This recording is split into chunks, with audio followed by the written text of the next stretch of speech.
مساكن حبايب قلبي، من وين ما كنتوا عم تتابعونا يسعدكم ويسعد كل أحبابكم. يوم جديد فيديو جديد. اليوم حبيت شارككم، بدي أعمل كنافة. هاي شايلة الكنافة عندي أنا كيلو، بدي أعمل نص الكيس. هذا كيلو 1000 جرام، بدي أعمل نص كيلو. هيك بيجي. أنا كنت مفردته، الأفضل يكون بالفريزر مشان يسهل علينا الفرد. بدي أفرمه ناعم. بدنا نفرمه بهذا الشكل وننعمه.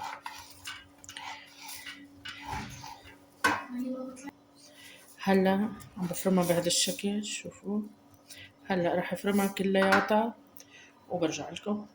هلا فرمتها بهذا الشكل ونعمتي. هلا انا دوبت كاسة سمنة، ما خليتها سخنة كتير، دوبها دابت على الغاز. من بدنا نفركها فيها. الكنافة بتحب السمنة. انا عندي مثل ما تعودتوا عليه، عندي وش الحليب جامعته وحطيته بالفريزر.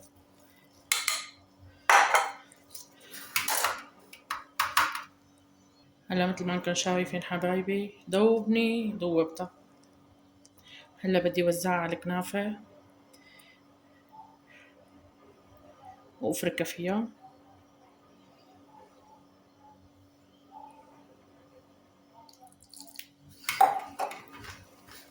افركن هيك، خليها تتغلف كلياتها بالسمنة.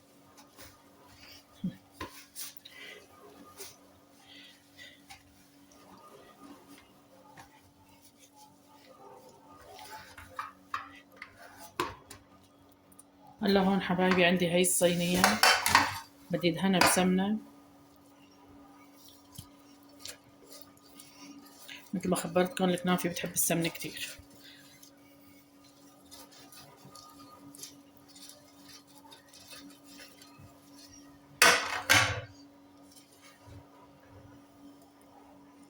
هلا حبايبي بدي اضيف لها معلقتين سكر.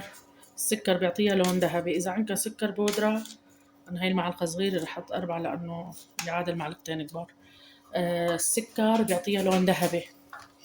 هلا بيدوب، لا تخافوا، بيدوب على الحرارة. يعني السكر ما خشن كتير عندي.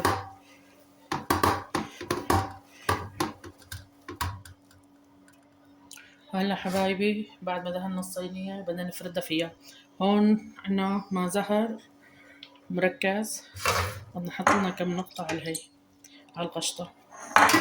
وأنا مساواي القطر عندي إياه بارد، مساويته بالبراد سميك قبل بوقت. عندي قطر. هلا انتو لكل كاسة سكر بنحتاج نص كاسة مي، وبس يغلي على نار متوسطة.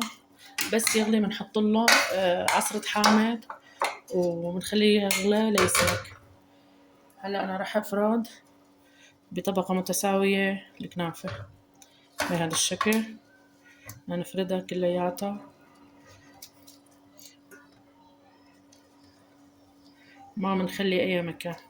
بفردها وبرجع لكم. هلا حبايبي وزعتها هاي الطبقة بهذا الشكل. هلا شو بدنا نساوي؟ بدنا نكبسها.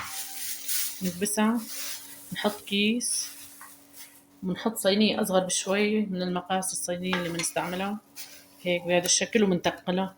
رح تقلها 10 دقايق وبنعمل حشوة. هلا حبايبي بدنا نحكي شوية تفاصيل عن حشوة الكنافة. حشوة الكنافة ما بتصير ما بحبذ إنها تصير بقشطة مغشوشة إنه متساواية بالبيت. فيك تجيبوا القشطة من السوق جاهزة، بتبيع عند أي محل حلويات، أو مثل أنا ما بجمع وجه الحليب اللي عنده قدرة يجمعه، أو فيك تجيبوا جبنة عكاوة تحلوها قبل بنهار وتغيروا لها ميطة لحتى تصير حلوة. وفيك تجيبوا موزاريلا. والقشطة العادية البلدية فيك تضيفوا لها شوية موزاريلا، بتعطي نكهة خرافية. هلا بعد ما رصيتها بهذا الشكل بدنا نضيف القشطة. بدنا نوزعها.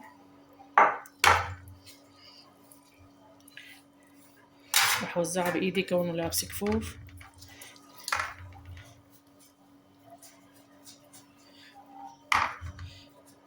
ما بنقرب على الحواف كتير. هلا بنشغل الفرن بس من تحت على نار مع حرارة عالية، محمى مسبقا. انتوا فيكن تتحكموا بالقشطة بالحشوة مثل أبدكم.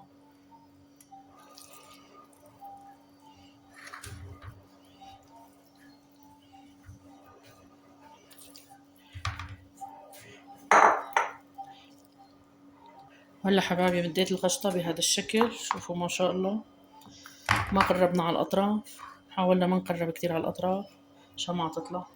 هلا بدنا نوزع الكنافة بالتساوي كمان على الطبقة الثانية.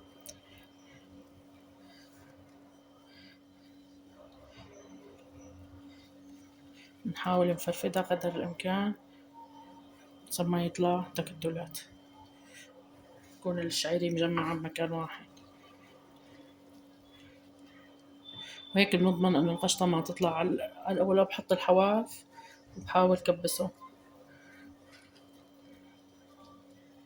جربوها ما رح تندموا.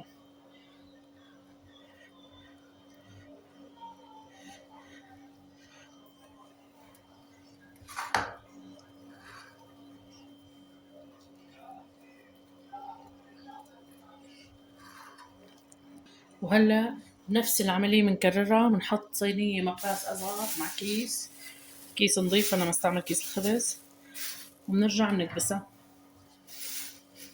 بأي أداة فيكن تكبسوها.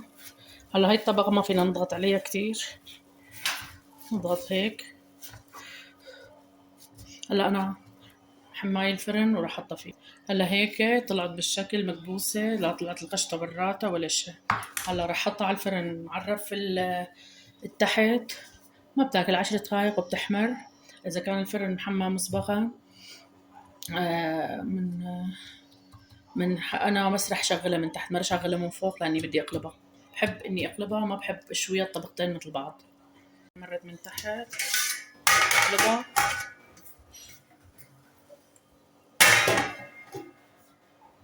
هاي قلبتها لهي الوجه. هلا بدي بهاي الشكل نفس الصينية كلها سمنة، رح اضيفها تدريجيا لتحت،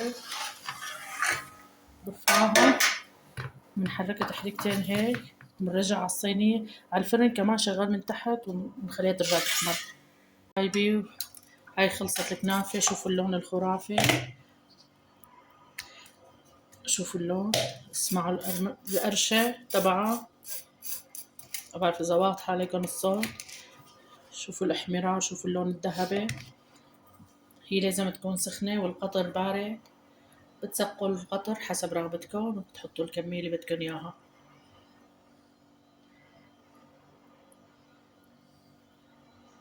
إذا عجبكم الفيديو لا تنسوني من اللايك والاشتراك بالقناة وتفعيل زر الجرس ليوصلكم كل جديد، وتعليق حلو مثلكم. دمتم بخير.